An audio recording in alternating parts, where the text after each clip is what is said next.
All right, we're back with the second half of Wisconsin versus Illinois. After a mixed bag of the first half, let's see how they react coming out in the second.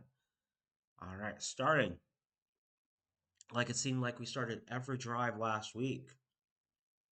We're starting deep in our own territory with a 1st and 10 from the 4-yard line, 3-1. Illinois got a lot of hats down low.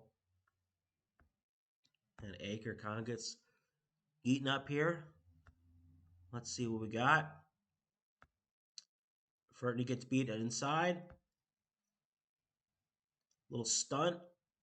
We end up basically getting two guys on a second-level stunter. Waterlini needs to get off on that linebacker. And just that little hesitation step there, we end up getting two guys on a double team that didn't need to be there. And that kind of kills it from the start. But we get a yard-ish. 3rd and 9. Wait. Oh, sorry, that's second. Sorry, that's right. We missed 1st and 10. No, that's 2nd and 9. Now we're on 3rd and 9, so we didn't get anything. I'm sorry. Again, that guy commented on my one shot is going to think I'm being unprofessional. But anyways, 3-1. We're on the H cross. Gain in depth. Looking for the ball at the numbers, or excuse me, at the sticks. Good pocket awareness. Just standing tall. 1, 2, 3. See it. Rip it. It's just 4 verts. It's there. Find the space. Find the weakest defender. Throw it inside. Got the weakest leverage right there. Timing's there. Ball placement's there. Get it out there. I like that. Okay. 1st and 10. Flip the running back. Okay, throwing the access throw here off of inside zone.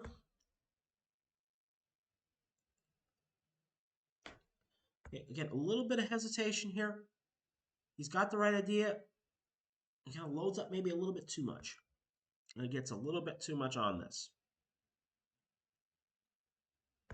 And a little tiny critique would take of his footwork here. You can see how much that torque on his front knee. That just means he's got too much rotation going to the sideline. And when you get too much rotation, the ball will nosedive on you and work wide. If he drives through that knee, and you see the pressure come down on the knee, that's where we know we've got good forward momentum. 2nd and 10. GH lead. Illinois stones it. Let's see how they stoned it. Okay, just heavy bodies for heavy bodies. The outside linebacker does a great job of wrong-arming the pull. Doesn't help that Jack Nelson kind of... Does he trip up Nowakowski? Certainly causes him to slow down because he's so concerned with 90. And they just rally to the ball. All right, 3rd and 9. Shifting to 3-1 condensed.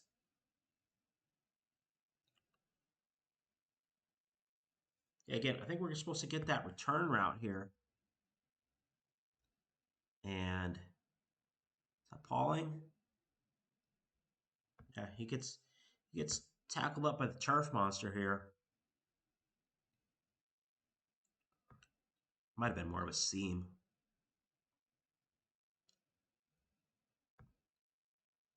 But let's see. Yep, I think ball goes to the right. A good defense.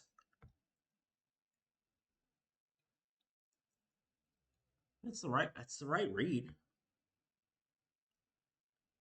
Because he'd be coming across for the mesh if it wasn't. Good defense. All right. Is that 3rd and 10? This is, yep, next drive. Okay, 3 by 1. There you go, Braylon. Once he gets moving, he gets tackled by his own guy. No kidding. All right, blocking wise, yeah, we get hats. Okay, not bad. 90's on block for some reason. Let's figure out why. He just kind of hung out back there. They ran a little movement out here. Okay. I mean, it's not pretty, but we get everybody. Okay, and we had our access throw up here. Braylon takes care of the rest. Pretty good. Okay, let's see it from this angle. Okay. Oh, go back. Now, I'm not a huge fan of Fertney here, kind of getting in a situation where he allows his guy to play whatever way he wanted to go. But at least he's stuck with them. And when he finally decided where to go, he sealed them off. Try to make that decision for him. Because that gap opens up a little bit faster. I think he gets away from 90. Okay, that's just Braylon. And then there at the end, that's just Braylon not seeing CJ. CJ's working in. He's just trying to make sure that 3 doesn't cross his face. So Braylon's got to see that. But when you're that far downfield, who cares?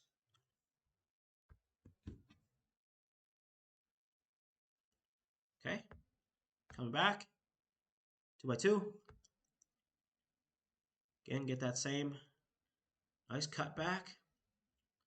Okay, press it. Press it as wide as it needs to. Put your foot in the ground. Get vertical. Okay, like that. Okay, open 2 by 2. Motioning to the wing 3 by 1.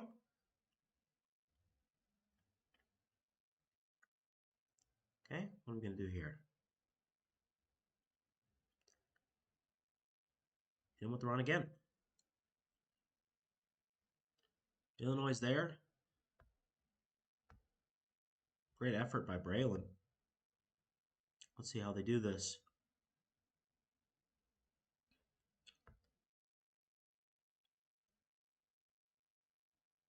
Okay, hats for hats. I mean, that's just 28. Keeping his outside arm free. On a block by the backside guard on the double team. That's a pretty good double team on this inside zone. You know, if there was more space, Braylon cuts off his inside instead of having to try to run through his outside arm. 3rd and 7. Condense 2 by 2. Motioning to condense 3 by 1. Shifting. Nice ball. Okay, so we're running short cross. Under. Running out. Under out. Running a short corner. Oh, run a wheel. Wheel. But we get the ball out there. Nice and quick. Again, pressure's coming. Good pocket, though. Get out in space. To Pauling. 3rd and 7. Big play. Boom. Okay. 1st and 10. Let's flip the back. Still in 2 by 2. Again, not much doing here. Nice hard running by Jackson.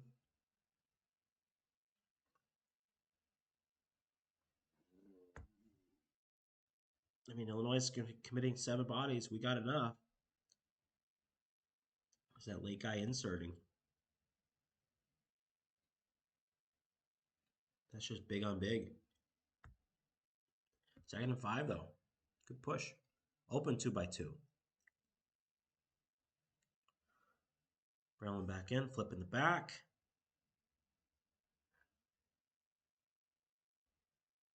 Braylon's got to be careful. Stuff like that. That's where a guy gets a twisted ankle.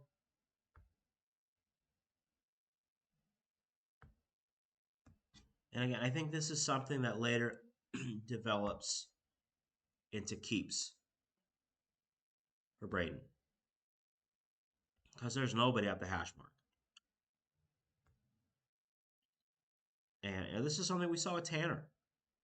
Week 1, the plays that he didn't keep, he kept by the time we got to Purdue. I think as the season goes on with Braden, he's going to start keeping these.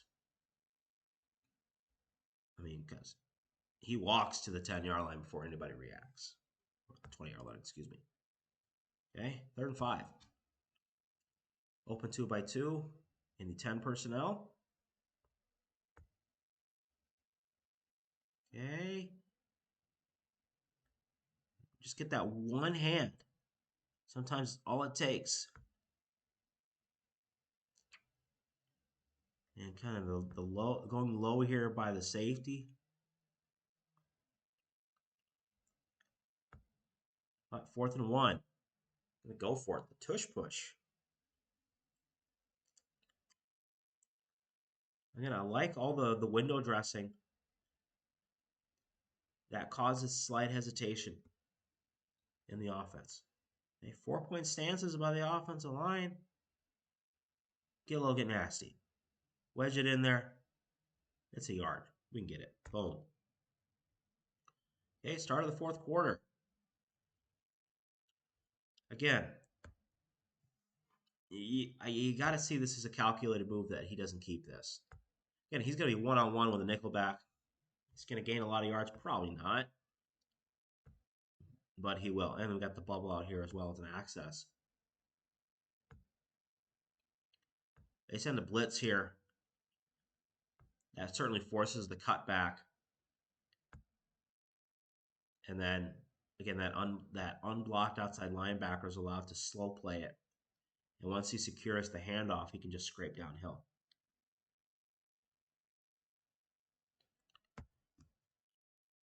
All right, 2nd and 10.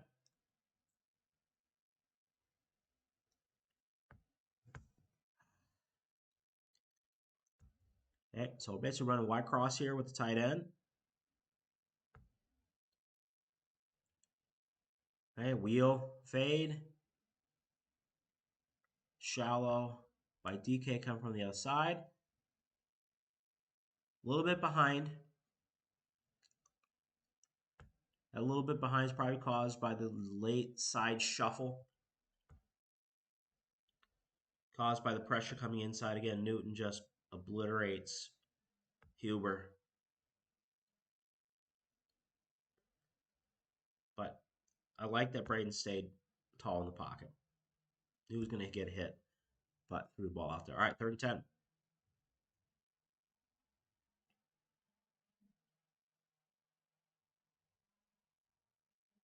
Batted down at the line.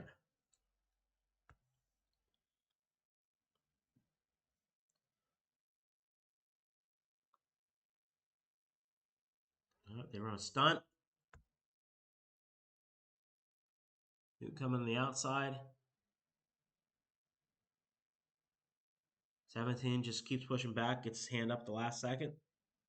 Knocks it down. We kicked the field goal, though. And we're gonna talk 1 second here about why we kicked the field goal. The thought was afterwards, oh, great, we went from being down 2 scores to being down 2 scores.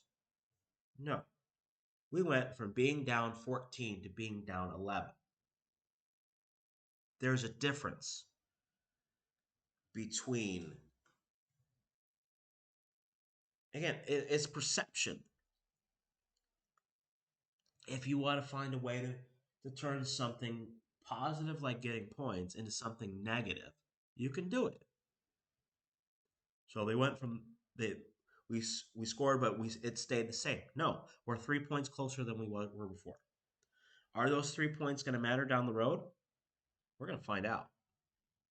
So when you have an nearly automatic field goal kicker, and you put yourself in a long situation, sometimes points are better. And the momentum we could have lost there by going forward on 4th and 10 and not getting it might have been the difference. And who knows what Illinois' drive off of that could have been. So I'm taking the points. Okay, next drive. Down 11. 2 by 2. Trying to get them to jump, change the cadence maybe a little bit. Can't be from the noise. Play action.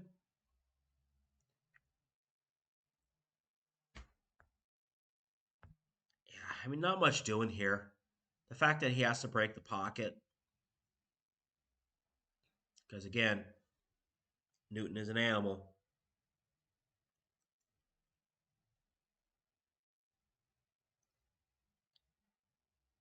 I mean, they basically double team him and he still gets through.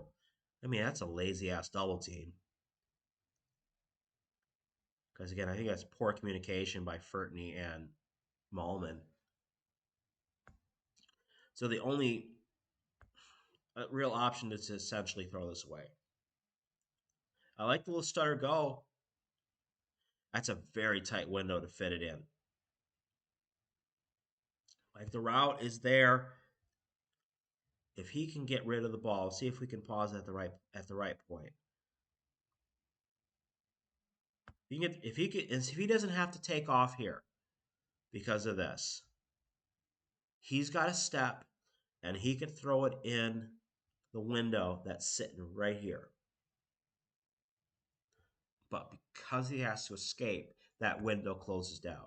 Now he does a pretty good job of fitting it to where only his guy can catch it. But this is a timing issue caused by the offensive line, not caused by the quarterback. Or caused by Newton, if you want to really be clear about it. All right. But we live to tell the tale again. All right, 2nd and 10. 3 by 1. Okay, here we go. Now this is again another example of how Braden's going to get involved in the run game. Okay, pulls it because we see the hard squeeze. I mean, 33 has his eyes on the running back the entire time. Pull it out. Nice little whip. Flip it out there. Okay, take a little bit off of it. Now it gets a little excited. It's not a hard throw, but gets it out there. Again, lets the receiver do the work. He gets the completion. The receiver's the one who has to get tackled. Okay, 1st and 10. 2 by 2. Play action. And the play of the game. The play of the game. Because again, Newton obliterates Furtney. And the kid knew it the second he did it that he was going to get the flag. And hate the rule all you want. There's no question this was targeting. No question.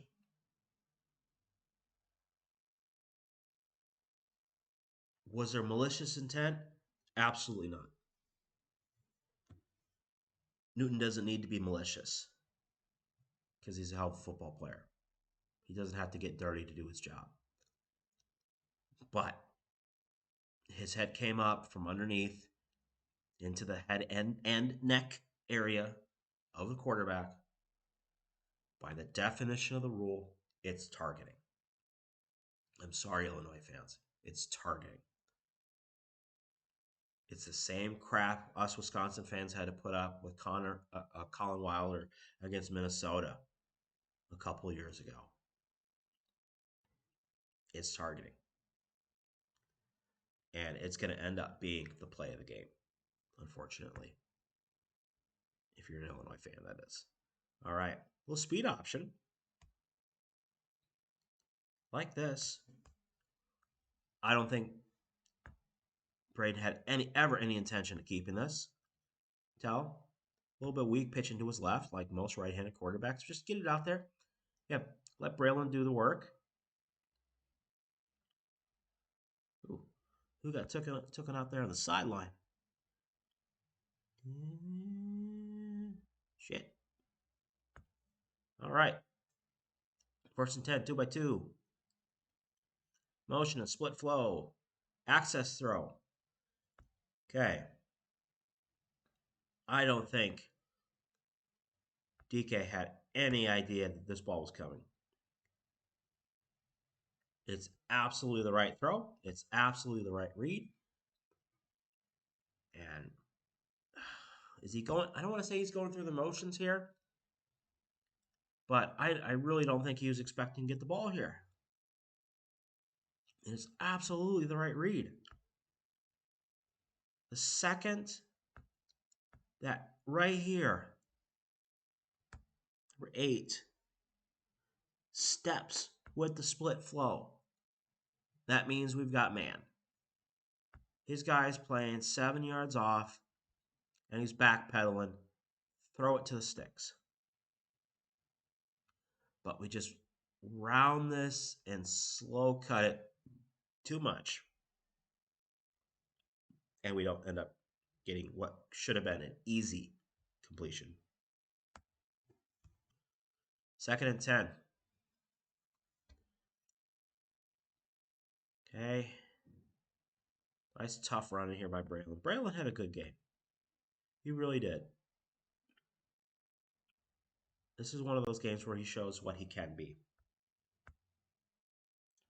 Blocking wise, we get hats. Again, tackles made by an off the ball player who's not part of the run fit, or the run scheme, that is. And second effort by already blocked players. We still gain yards. 3rd and 6. Okay.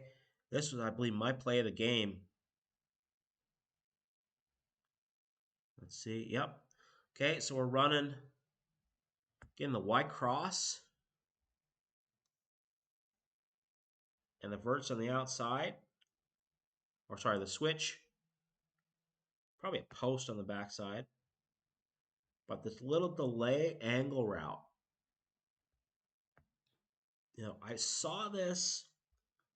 I saw Braylon catching an angle route on the Wired segment that the social team put up on YouTube a couple weeks ago with Braylon. I just put that in the back of my mind. I was like, I'm waiting for that route to come out in the game. And here it is. So we're looking at the high-low here at the top of the screen. Not there. Coming back to the cross. Not there. Come underneath to the angle route. Nice job. Okay, 1st and 10. Okay, that's just a misread. Let's see who made the misread. Yeah, that's on Braden. 1, 2, 3.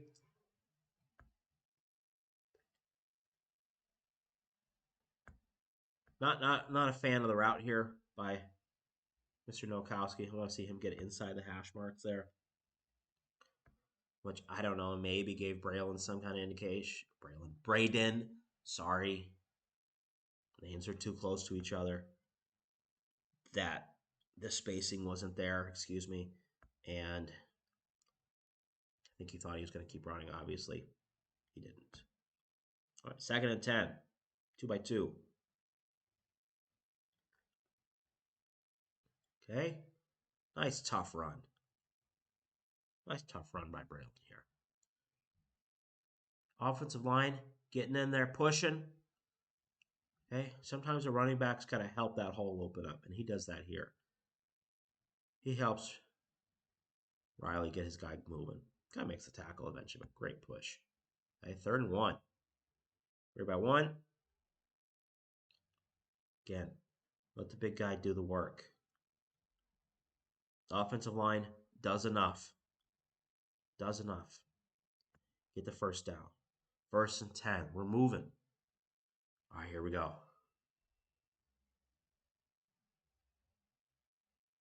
That's a beautiful play. All right, so let's talk about this. So route-wise, we're running wheel, H wheel. Okay, so we're going to run a deep, kind of a crosser, and then we're going to work the out and the up. Okay, so let's think about this here for a second. What Braden is going to be looking for when he's coming across reading this is the relationship with his receiver on his DB, obviously, but then also the relationship with these two and the safety. Now, with a wheel route, you see a lot of times where we'll get this up and out and work it outside and working to the back corner, which you certainly can do. It makes an infinitely more difficult throw because it's a lot more about ball placement and angle to get up and over. But what I like about this here, and I think Braden did this absolutely on purpose, is he threw the ball back inside because there was space for his receiver to go and get the ball. Because he had that trust with Pauling that if he put it in that spot, he would go get it. It is a fantastic catch by Will Pauling. Awesome catch. Great route. Everything he did was great. And it wasn't a perfect pass. But what Braden, his decision to put the ball where he put it, is what's important. The outcome wasn't perfect, but the decision was. And why did he know this? This play is a Mike Leach staple. So Braden Locke knows this play in his sleep. So we're going to watch this develop. Okay, 1, 2. See the safety's creeping. Downhill. Okay, they're running a switch. And that is that the, I'm sorry, is that the corner? It is the corner. All right, so yeah, so they're running zone here. And he sees the space because there is no middle of the field player because the middle of the field player comes down on the crosser. Okay? 20 is playing back corner. So back quarter. The rotating safety from the other side of the field. If he throws this up over the shoulder to the sideline, well, it could very likely have been intercepted. Especially because 20 turned around and he's sitting there looking for a jump ball. But Braden puts it inside, high and inside, instead of trying to drop it over. And Pauling does the rest. This is a fantastic play all around. The catch is awesome. Catch of the year at this point. But this is a play a redshirt freshman quarterback usually does not make mentally. And that's why I'm praising it, and I'll stand by my praise. Everyone did great on that play. All right. 21-18. Suddenly that safety, that field goal that we took to get the score to be down 11 is a factor. Because now, with 3 minutes and 24 seconds left, starting on the 17-yard line, we can play for both the tie and the win. If we go for it on 4th down, don't kick that field goal, and we don't get it, and the rest of the game plays out the same, now we can only play for the tie. And it's a whole new ball game when we get into overtime. So, here we go. Make sure I get the names right on this last drive, like I screwed up on the one shot. All right, 2x2. Okay, little stick combo. Sticking outside in, corner. Okay, just your snag concept. Behind, obviously. A little bit better spacing. We could see in the pocket. But what can you do? All right, 2nd and 10. 2x2 open. We are in 10 personnel. Okay, nice out. Just fade out to the top of the screen. And we're mirroring it. We're on the same play on either side. Okay, blue 54 in my system. Boom. All right, we're moving. 3rd and 1. 3x1. Split flow. Nice vision. Great cut by Braylon. Get the yards. Okay, we're moving. 1st and 10. 3x1. Running the deep cross. Sorry, the curl. And again, it's this little... This linebacker keeps sinking. Is why Pauling keeps running here. But he's a little bit indecisive with what he should do. And at that point, the ball was already in the air. 2nd and 10, 3x1 again. Okay, a little bit of a high snap. Or started high, but it was so slow. Outside zone, great blocking, great running by Braylon. Momentum. 2 minutes left in the game. 3x1. Standing tall in the pocket, rip the ball out there. Okay, we're on our dig curl fade. And I think he was trying to go back shoulder here. Almost got it. Got to throw that maybe a little bit earlier. All right. 2nd and 10, 3x1. Using the condensed formation on the short side of the field to create a better rub to get this crosser here. It's kind of one-man under route from Chimray. Using the umpire as a mesh partner to cause this DB just go a little bit deeper. Nice cut. Good ball security. 1st and 10.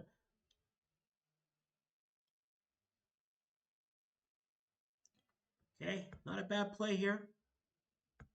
Okay, so we get the stack release to the outs, to the corner. So we're running our smash. We run this play before. You can give slight critique here. Not even a slight critique here to Skyler. His release is a little bit wide. And just a tad dancy. But the ball placement is where it is.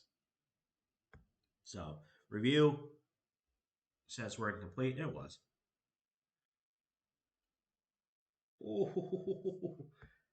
Oh, that could have been there.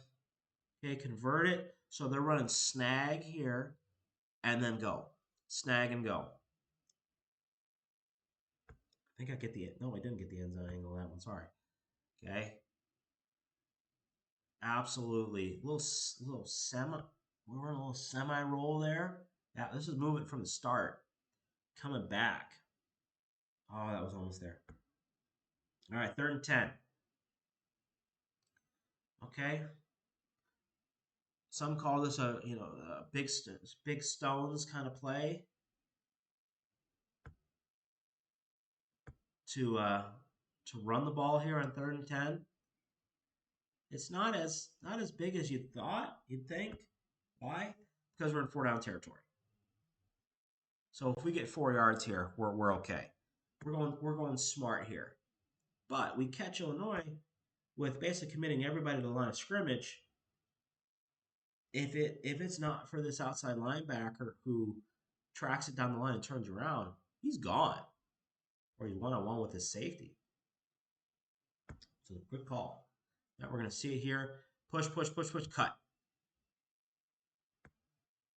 Braylon is an excellent one-cut running back once he gets moving. Nice cut. That burst is what we have been missing sometimes this season.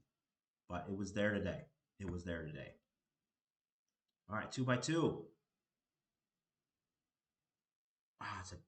This is Braylon. I mean, obviously, Braden's best pass of the day. Run the slot fade. And again, he'd have options here based on the leverage of the corner or his nickel. But he's going to take the slot fade and just drop the dime in the bucket. Beautiful throw. Patience, calm by Mr. Locke is outstanding. Knew where he was going the entire time. Drop it in between two defenders where only his guy could catch it. Awesome. All right. So we're coming up here to the last couple play sequence of the game and how do you want to say Brett Bielema played himself? What have you? So they come out here, and at this point, they had already come out, and they substituted late. Wisconsin substituted, and Illinois did not react. And then they tried to substitute late while changing the play on the line. And you end up in a situation where the offense was addressing the line of scrimmage, and they had a D tackle standing like right here. So they had to burn a timeout. And by doing that, now they've essentially signed their own death warrant. Because even if Wisconsin scores on this play here, you're looking at going 75 yards in a minute with no timeouts. That's huge. But because Wisconsin plays at tempo the whole game, every game, situations like this are way calmer than most teams in these situations because it's standard operating procedure. The whole game is a 2-minute drill or a 4-minute drill. So when they come out here and they run, they know exactly what they're doing. Because they want to make sure that if Illinois gets the ball back, because again, in this situation here, we know at worst we're kicking the field goal and going to overtime. All right, so split flow. He almost breaks this, but we're calculated. All right, we're going to run it again. Okay? Illinois stacked it perfectly fine. Okay, they commit everybody to the line of scrimmage. Okay, nothing fancy here. Again, this is something you kind of want to show them. Like that, we're just going to try to pound it to get this, all right? So, we take a timeout, 31 seconds left. We can get our substitutions. We can address the line quickly. Then we start shuffling around, and we start moving. And the rest is history. But let's look at how this sets up. Okay? So first thing we want to address here is the Illinois fans who get butthurt after this shift trying to say that DK is on the line. Okay? He's not. Why? Because it's not his relationship with the end man on the line of scrimmage that counts if he's on the line. It's his relationship with the center that counts if he's on the line. If you look at Tanner Bortolini's butt, okay, it is clearly in front of DK. If this side judge looking down can see a space. And again, DK is clearly indicating he's off the line. And when he looks down and he can see the center, there's no issue. 2, the on the ball players can be as far back as they want as long as their head is at the hip or the butt of the center. They are on the line. Their feet can be relatively in the same area here and here. And as long as their heads are on the line and his head is off the line or off that hip, there's no issue. Okay, so that's out of the way. So no penalty here, Illinois fans. Sorry. Okay, all this window dressing. And they see body, but they don't see number. Action, semi-roll, nobody home. This is just smart play calling. Ballsy play calling, you could say, but smart play calling. Again, they don't notice the overload because they see the same body type. They think they just brought an extra tackle on this side. And they show the action downhill. And big little Rucci is sitting wide open in the end zone. Beautiful. Okay, see it from this angle. Okay, nobody has any idea that he's an eligible receiver. And by college rules, he can't report eligible. So that's why he's wearing 93 and not his normal 66. So, great design, okay, great situational awareness, and a great play. A little high. And a ball that probably hung up there forever for both Braden and for Nolan. But a great play. And that'll do it. So Wisconsin completes the comeback. Wins by 4. In the first game of the Braden Locke era at Wisconsin.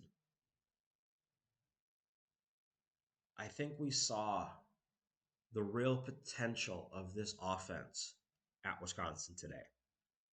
We've seen glimpses, and we've seen lots of almosts and could be's in the previous games. Today, I think we saw what is possible, and it's only going to get better. Because week to week here, we're going to build within the system and run stuff that Braden's comfortable with and build the players around him. And we're going to build the offense that people like me have been hoping for and expecting to be there the whole time and seeing that's been there the whole time. And then leave it to hopefully that the naysayers and the never fickles and the never longos can see like, yeah, this might actually work. So it's a nice step forward. Ohio State's going to be an entirely different animal. And we know that. I think there's no delusion of anything else. And that's okay.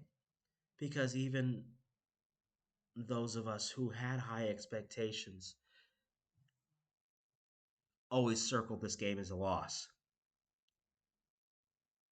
But it doesn't have to be a loss other than on the scoreboard. Have a good week of preparation. You put in a good game plan. You execute. And that's what you focus on. And if you execute and you follow the game plan enough, any team's beatable. And Wisconsin sure has beaten Ohio State before. They've beaten better teams than this. Ohio State's really good. I'm not expecting miracles. But I expect us to take the next step forward in the evolution of this offense and the evolution as a team as a whole. I like where this program's going. There's calm, I think, in the program for the first time. Not calm. Paul Chris was calm. If anything, he was too calm. But I just feel it's a warm, comfortable calm as a fan that I have for the first time in a long time. And I might be on an island with that thought, but I'm happy where it is. All right. So that's the second half here, Wisconsin versus Illinois. A little bonus this week because it's been requested. We're going to come back after this video and we're going to break down the defense of Wisconsin versus Illinois. I'm going to play those videos a little bit quicker and focus more on technique and reads and less about play calling. And see where the defense stacks up. Because to be a good offensive coach, you have to have a solid knowledge of defense and know how to beat defenses and how to exploit weaknesses in defenses.